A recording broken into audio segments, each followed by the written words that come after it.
This is an Eco Cap. I'm putting it on my vent pipe because I keep getting water in the vent pipe. This is just for demonstration purposes. It's a 2-inch pipe.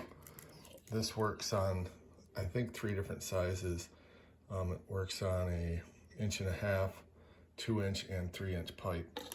So there's little steps here. If you put this in here, you'll see how it goes in. The problem is it's way too loose. So what I did is I drilled a small pilot hole. It's about a 1/4 inch hole, and I drilled it on an angle on each side, and then I'm going to put a screw in. Let me see here.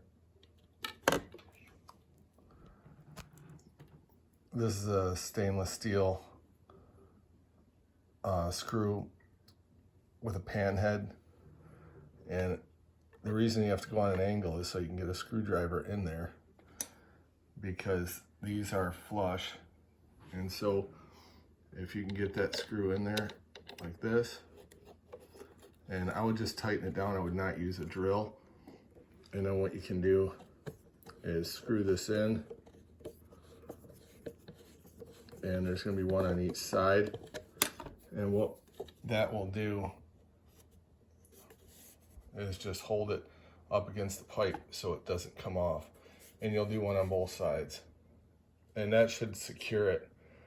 And that screw shouldn't get wet because it's underneath here, but it's just enough to bite into it so it won't go anywhere. So try that if you're using one of these E-caps. I bought this one on Supply House. They're $8 a piece. Amazon, for some reason, they're $12 each, but Supply House has free shipping.